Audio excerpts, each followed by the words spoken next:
Namaste. Welcome to Himachal Wire and thank you for your time. Can't hurt me. David Goggins नाम तो सुना होगा। अब यहाँ पे ना शाहरुख खान की मूवी के डायलॉग की जगह है, ना जेम्स बॉन्ड के डायलॉग की। यहाँ पे बात होती है रियल हीरोज की।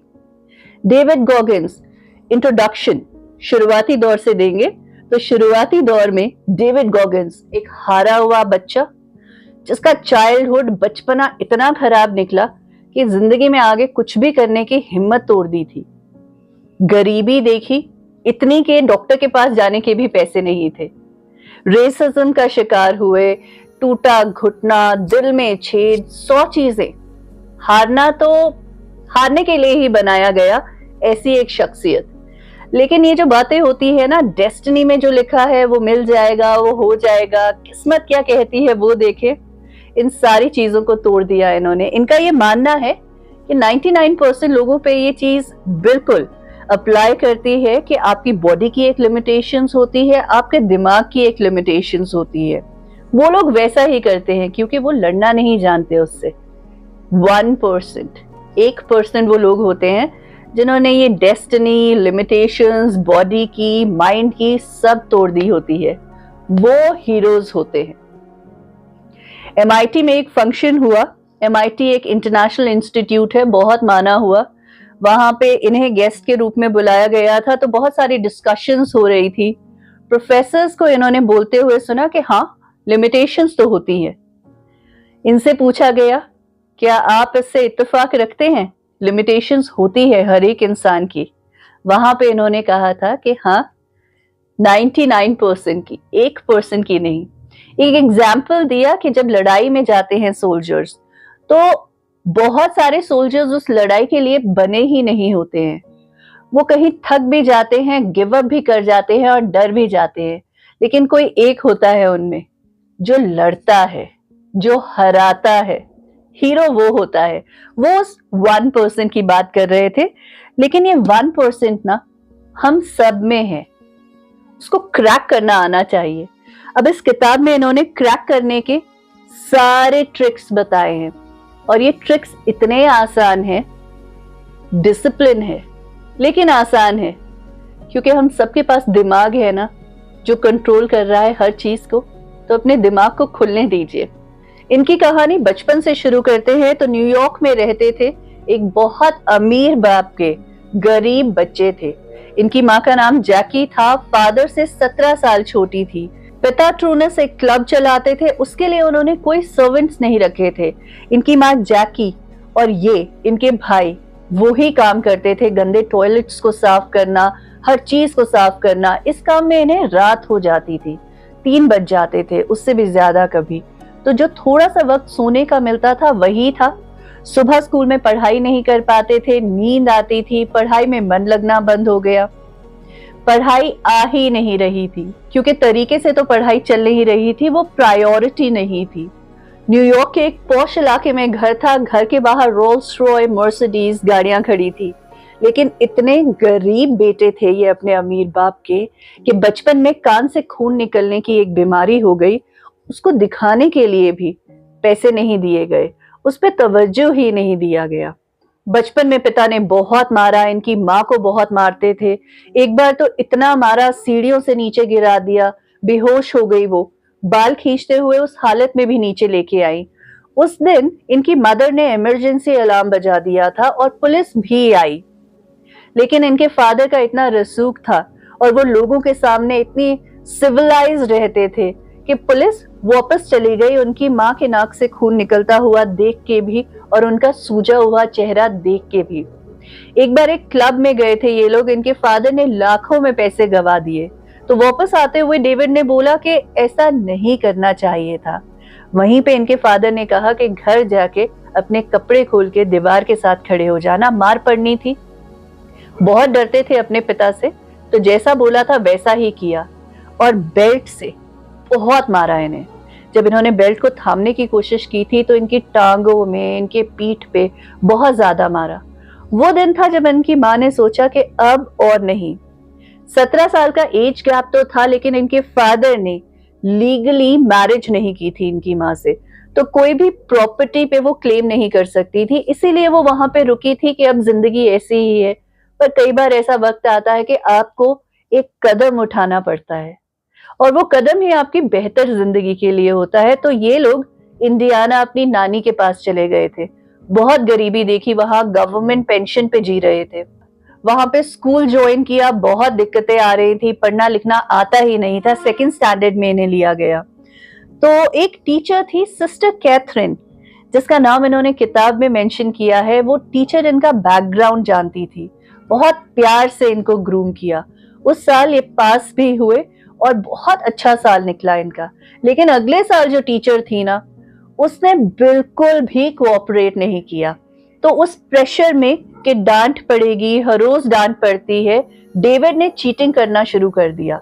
चीटिंग करते करते वो पास होने लगे। अब उन्हें ये लगता था कि देखिए, पास होना ही मेरी जिंदगी में डांट को मुझसे दूर रख सकता है। इसका इफेक्ट एयरफोर्स ट्रेनिंग स्कूल का जब इन्होंने एग्जाम दिया था उसमें भी पड़ा। लेटर उसमें आपको मैं बताती हूँ। तो स्कूल ऐसे चल रहा था, माँ की जिंदगी में खुशी आई। विल्मथ हेरविन वो इंसान थे जो इनकी माँ से प्यार करते थे, डेविड को भी बहुत पसंद करते थे। माँ भी बहुत खुश थी, डेविड भी बहुत खुश थे। सबकी जिंदगी में खुशियां आ गई थी, बहुत अच्छे से जिंदगी चल रही थी। फाइनली कुछ अच्छा हो रहा था। लेकिन एक दिन एक फुटबॉल मैच था। विल्मथ ने कहा कि मैं नहीं आ पाऊंगा इस मैच में। वो मिले उनसे, लेकिन मैच देखने नहीं गए, वो घर चले गए। और दूसरे दिन पता चलता है कि किसी ने उन्हें शूट कर दिया था। He died. जब जैकी और डेविड उनके घर में गए तो उनकी लाश खून में पड़ी थी। वो डेविड के दिमाग में बात बैठ गई। उस रात पुलिस ने कहा कि आज आप लोग इसी घर में रुकिए। तो विल्मथ के फादर भी उनके साथ रुके थे। 2 गन्स उन्होंने रखी थी कि जस्ट इन केस वो लोग वापस आते हैं तो। लेकिन जैकी की तबीयत उसके बाद से खराब होने लगी। शी डिड नॉट क्राई, बिल्कुल भी नहीं रोई थी। तो इमोशंस उनके अंदर ही रह गए थे। नींद नहीं आना और बहुत एंजाइटी, बड़ी सारी प्रॉब्लम्स हो गई। डेविड की लाइफ भी दोबारा से मायूस हो गई। स्कूल जाते थे, स्कूल जाके थोड़ा सा दिमाग डिस्ट्रैक्ट हो जाता था। डेविड थोड़े नॉर्मल होने लगे। अब देखिए, फिर से स्कूल बस में जा रहे थे, एक छोटे बच्चे को देखा, उसके हाथ में बिस्किट्स थे। वो स्कूल बस की तरफ आ रहा था।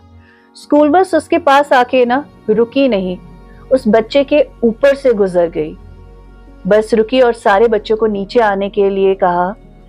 तो वो बच्चा क्रश था उस बस के नीचे, खून बहुत निकला था। डेविड को फिर विल्मथ की याद आ गई। घर जाके उसने अपनी मदर को नहीं बताया, लेकिन फिर से he was dragged back in his memories। चलिए, अभी भी थोड़ा कुछ अच्छा होने लगता था, फिर वापस खींच लिया जाता था। जिंदगी जैसे दलदल में फंसे होने की तरह थी कि आप जितनी कोशिश कर रहे हैं ऊपर निकलने की, आप फिर वापस चले जाएंगे।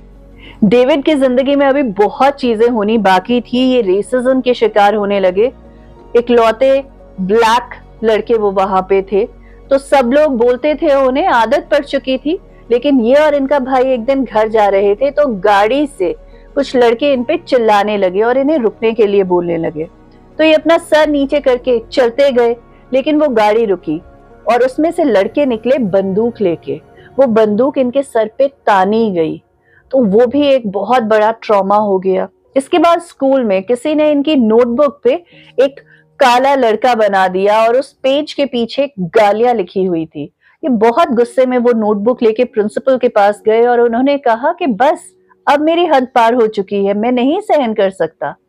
तो प्रिंसिपल ने उस नोटबुक को देखा और बहुत प्यार से इनसे कहा कि डेविड, इसमें तो ब्लैक बॉय की स्पेलिंग भी गलत लिखी है, शायद कोई बेवकूफ ही होगा। लेकिन ये चीजें दिमाग में घर करते जा रही थी। छोटे ही थे, स्कूल में थे। फिर उसके बाद इन्हें प्यार हुआ।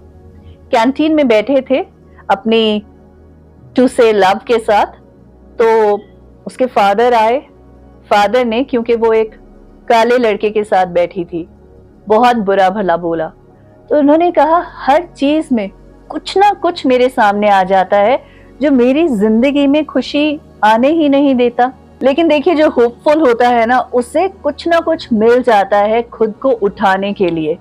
तो इन्हें याद आया कि इनके जो ग्रैंडफादर थे, जिनसे ये बहुत इम्प्रेस थे, नाना, वो एयरफोर्स में थे, 30 साल वहां पे कुक रहे।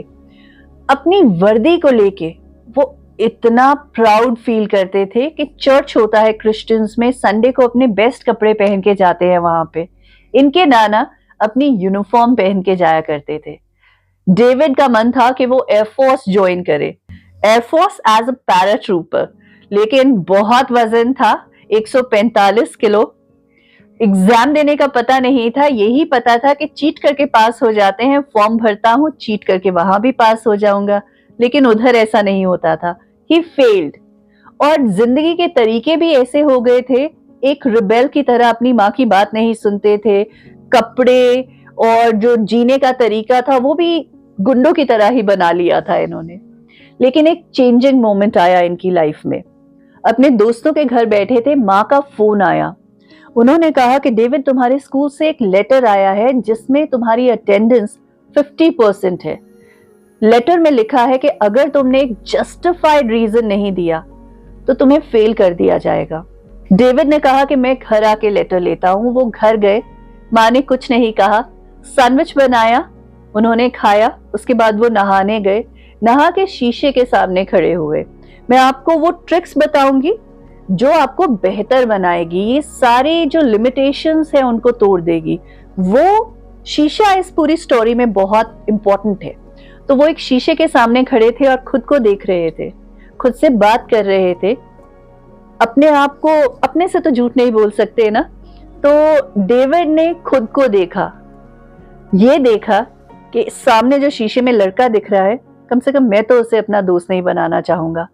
किसी चीज में ये सक्सेसफुल हो ही नहीं सकता, ये कुछ नहीं कर रहा है। उस दिन उन्हें ये लगा कि जिंदगी में अब कुछ करना पड़ेगा। पहली चीज, एक डायरी मेंटेन की, उसमें लिखा कि मुझे रोक क्या चीज रही है और मुझे सपोर्ट क्या चीज कर रही है। रोक कौन लोग रहे हैं भी हो सकते हैं, या कोई थॉट भी हो सकती है, उसके बारे में लिखा। फिर मेहनत करनी शुरू करी एयरफोर्स स्कूल के दोबारा एंट्रेंस देने के लिए। माँ ने देखा कि इस बार लड़का सीरियस लग रहा है, एक टीचर भी रखा, उसने इन्हें समझाया कि किस तरह एग्जाम देना है, कैसे तैयारी करनी है। Finally he cleared that exam. Air force school easy नहीं होता है, बहुत ट्रेनिंग होती है। अच्छे से ट्रेनिंग चल रही थी, फिर एक मेडिकल टेस्ट होता है, मेडिकल टेस्ट भी, और डेविड की लाइफ का टेस्ट भी अभी खत्म नहीं हुआ था। उस टेस्ट में निकलता है कि डेविड को सिकल सेल एनीमिया है। एयरफोर्स ट्रेनिंग स्कूल छोड़ दिया इन्होंने, एक रेस्टोरेंट में काम कर लिया जहां पे ये कॉकरोच मारते थे। साफ सफाई का ध्यान रखना, मतलब कॉकरोच मारना, चूहे मारना, ये काम करने लगे। उससे पहले एक सिक्योरिटी गार्ड का भी काम किया था, $700 महीना मिलता था इनको। एयरफोर्स स्कूल छोड़ने के पीछे रीजन ये था कि इन्होंने डेस्टिनी पे वो बात डालनी चाहिए कि देखिए, मैंने तो मेहनत की थी, मैं तो वहां चला गया था, लेकिन किस्मत को मंजूर नहीं था, मुझे ये बीमारी निकल गई। हालांकि एयरफोर्स स्कूल के डॉक्टर ने ये नहीं कहा था कि आप इस ट्रेनिंग को, आप इस स्कूल को छोड़ दीजिए। ये कहा था कि आपको ये ट्रेनिंग दोबारा से करनी पड़ेगी, लेकिन वो इतनी मुश्किल थी कि डेविड नहीं करना चाहते थे, तो उन्होंने ये सारी चीज किस्मत पे डाल दी। एक दिन अपने काम पे थे, कॉकरोच मार रहे थे, बहुत सारे कॉकरोच हो गए थे, तो मारे बहुत सारे कॉकरोच, कुछ मरे, कुछ अध मरे, कुछ नहीं मरे। खुद को देख रहे थे शीशे में सामने, तो सोचा कि तुम भी कॉकरोच जैसे ही हो डेविड, तुम्हें भी बस जिंदा रहने से मतलब है, कुछ बड़ा करने से नहीं, और ये गलत है। दूसरी चीज ये थी कि आप जब मिरर को देखते हैं ना, शीशे के सामने खड़े होते हैं, तो खुद को एनालाइज करें, क्योंकि इंसान सबसे झूठ बोल सकता है, खुद से झूठ नहीं बोल सकता। अब एक दिन अखबार पढ़ते पढ़ते हेडलाइन पढ़ते हैं नेवी सील्स के बारे में। जो नेवी है ना यूएस आर्मी की, उसकी ट्रेनिंग बहुत मुश्किल होती है। एक वीक होता है जिसे हेल वीक कहते हैं, वो जो पार कर लेता है, वो कहें कि वो स्टील के इंसान बन जाते हैं, दिमाग से इतने मजबूत होते हैं, इतने शार्प होते हैं, इतने इंटेलिजेंट होते हैं, एक अलग लेवल होता है। अब ये 145 किलो का इंसान ये सोच रहा है कि मुझे नेवी सील की ट्रेनिंग करनी है। वहां पे गए, लोगों से बात करी, सबने इनका मजाक उड़ाया कि तुम लेकिन ये सच है कि जिंदगी में कोई एक ही इंसान चाहिए होता है आपको मोटिवेट करने का। तो एक वहां पे इंस्ट्रक्टर थे शाजू, उनसे जब ये मिले उन्होंने वेट करने के लिए कहा है। 145 किलो के ये निकले। नेवी सील के लिए मैक्सिमम लिमिट 95 केजीज थी। तो उन्होंने कहा तुम थोड़े ओवरवेट हो, तुम्हें 3 महीने में 30 किलो कम करना होगा। ये एक मोटिवेशन थी। somebody has trusted और मुझे ये करना है। 4 बजे सुबह उठा करते थे, भागते थे, साइकिलिंग करते थे। ज्यादा साइकिलिंग क्योंकि भागना इतने वेट के साथ में बहुत कंफर्टेबल नहीं था। स्विमिंग करते थे, बड़ा कुछ करने लगे। एक टाइम के बाद में ना ऐसा होता है सभी के साथ, बॉडी है कि वेट कम होना कम हो जाता है। पहले तो बहुत तेजी से गिरता है, फिर थोड़ा सा थम जाता है। तब इन्होंने सोचा कि मैं एक्सरसाइज भी करता हूँ।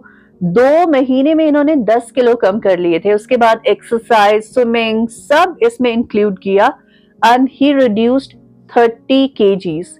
नेवी सील की ट्रेनिंग कर रहे थे। अब देखिए नेवी सील हो गए, नेवी सील की ट्रेनिंग कर रहे थे। बहुत मुश्किल थी, बहुत ज्यादा मुश्किल थी। तो घुटने में दर्द होने लगी, बहुत ज्यादा दर्द होने लगी। भागना होता है उसमें, वो जो हेल वीक कहते हैं ना, वो तो उसमें बहुत लोग अपनी जान गंवा देते हैं और बहुत सारे लोग छोड़ देते हैं। बहुत कम लोग होते हैं जो उसको कर पाते हैं। तो ये ट्रेनिंग चल रही थी, घुटने ने जवाब दे दिया। डॉक्टर ने कहा कि नहीं कर सकते हैं और घर वापस आना पड़ा। तो यहाँ पे आती है तीसरी ट्रिक। जब आप कुछ भी शुरू करते हैं ना, तो सबसे पहले सबसे मुश्किल से शुरू कीजिए और थोड़ा शुरू कीजिए। जैसे एक दिन आप 2 किलोमीटर भाग रहे हैं, फिर 3 किलोमीटर कीजिए, ऐसे ऐसे बढ़ाइए, लेकिन रेगुलरली कीजिए। और हर दिन खुद को चैलेंज करना बहुत जरूरी है। सेटिस्फाई नहीं हो जाना है, क्योंकि कोई भी जो विनर होता है वो कभी सेटिस्फाइड नहीं होता। वो कल से आज खुद को बेहतर करता है। सोच रहे थे कि अब दोबारा कॉकरोच मारूंगा, चूहे पकड़ूंगा क्या? नेवी सील की जितनी भी ट्रेनिंग की थी वो अच्छी रही थी। उन्होंने कहा था कि हम तुमको दोबारा बुलाएंगे, लेकिन डेविड ने थोड़ा सा इजी लिया शुरू में, बाद में फिर से अपनी प्रैक्टिस शुरू कर दी थी। दोबारा से रनिंग करी, साइकिलिंग करी, खूब काम किया खुद पे, लेकिन घुटने में तो दिक्कत थी ही ना। फिर नेवी सील में दोबारा वापस गए। अब भी ट्रेनिंग बहुत बढ़िया चल रही थी। हेल वीक में पहुंच गए थे, पानी के अंदर भी जाना है। घुटने की दर्द बढ़ती जा रही थी, तो इन्होंने उस पर काम करने का सोचा। सुबह 3:30 बजे उठते थे, पहले अपने टांगों की एक्सरसाइज करते थे, उससे इनका दिन बेहतर निकलने लगा। अभी भी अपने बाकी कॉलीग से थोड़े भारी थे, सब लोग इनका मजाक ही उड़ाया करते थे। तो एक दिन ऐसा हुआ कि एक कॉलीग के पैर में चोट लग गई और वो डॉक्टर के पास गया। उसने कहा कि मैं आगे कंटिन्यू नहीं करना चाहता ये ट्रेनिंग। डॉक्टर ने देखा वो सिर्फ एक खरोंच थी। डॉक्टर ने कहा कुछ भी नहीं हुआ है, बट ही रिफ्यूज कि मुझे नहीं करनी है ट्रेनिंग आगे। डेविड भी वहीं थे। उस दिन डेविड ने ये सोचा कि ये लोग सब बहुत फिट हैं, वाकई ही फिट हैं, और मैं मोटा हूं, लेकिन फिर भी मोटा भी हूं, मेरे घुटने में भी दर्द है, टूटा हुआ घुटना है, मैं यहाँ पे हूं, और ये लोग फिट होने के बावजूद भी ट्रेनिंग छोड़ रहे हैं, तो कहीं तो मैं इनसे बहुत बेहतर हूं। I am a winner.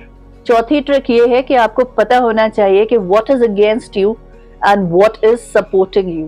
तो ये ट्रेनिंग कर रहे थे, स्विमिंग बहुत करनी होती थी, वेट लेके भागना होता था, बड़ा ही मुश्किल था।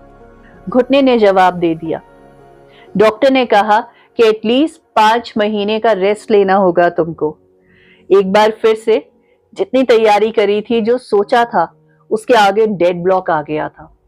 घर वापस आए। इनकी शादी ना, पहली शादी जो हुई थी, ये उसी लड़की से हुई थी जिसके फादर ने इनको ब्लैक होने के कारण रेस्टोरेंट में बहुत कुछ बोला था। अब जब ये दूसरी बार नेवी सील से वापस आए तो अनफॉर्चुनेटली इनका डिवोर्स हो गया, तो मेंटली भी बहुत लो थे, लेकिन he did not give up.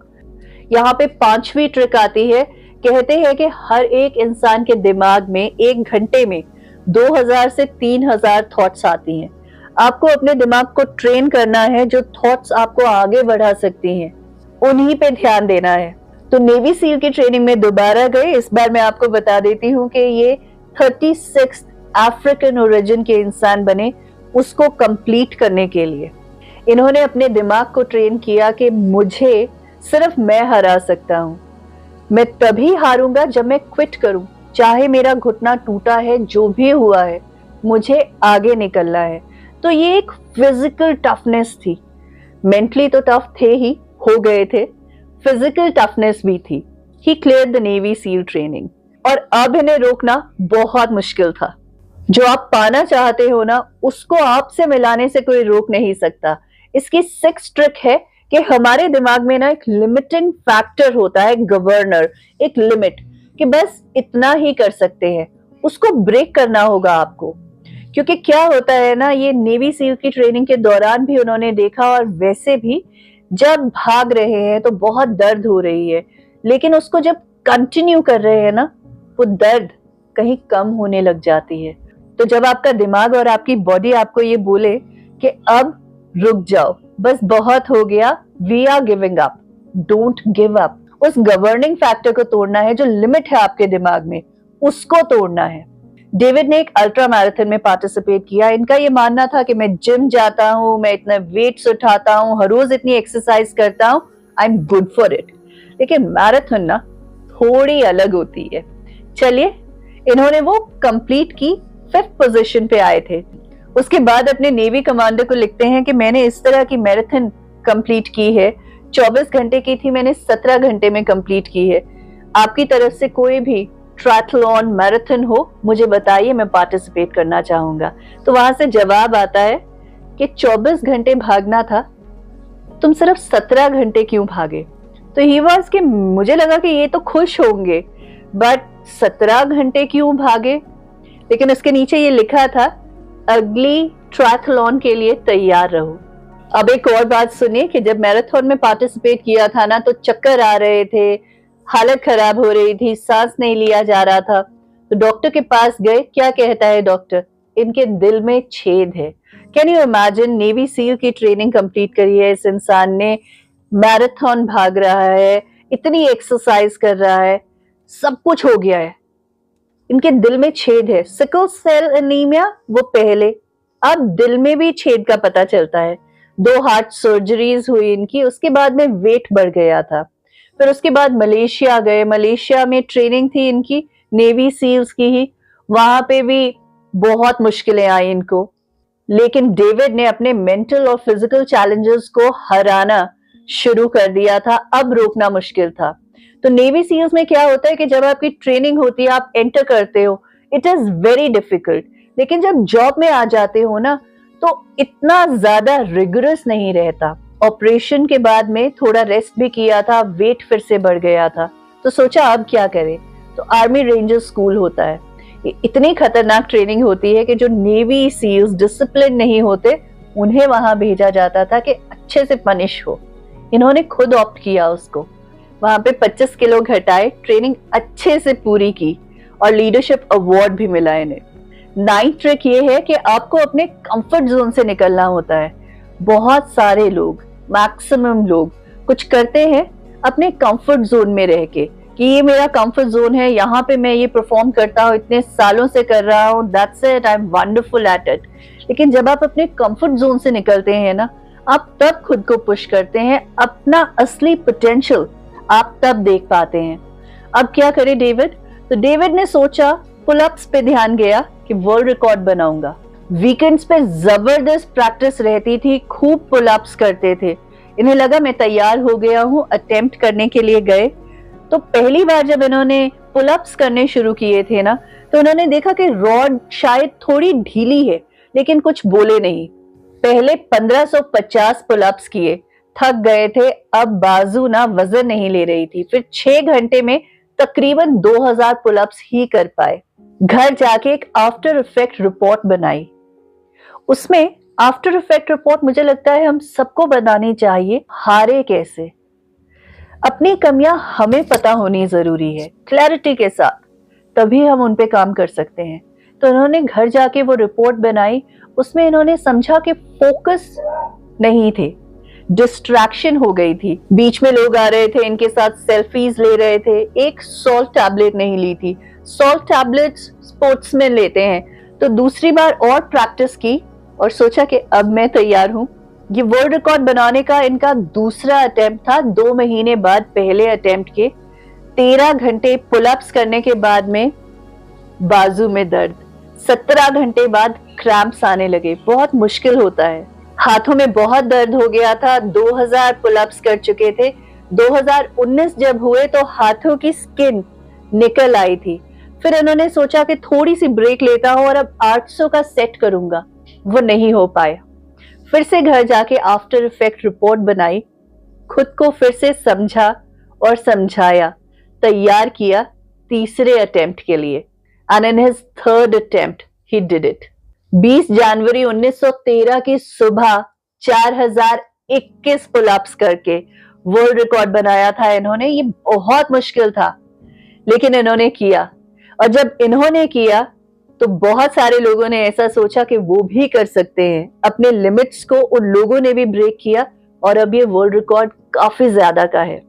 तो ये डेविड गॉगिन्स की कहानी थी। वो लड़का जिसका चाइल्डहुड बहुत खराब था, जो डिप्रेशन में था, जिसकी टीचर ने उसकी माँ से कहा था कि ये बच्चा पागल है, आप इसे डॉक्टर को दिखाइए।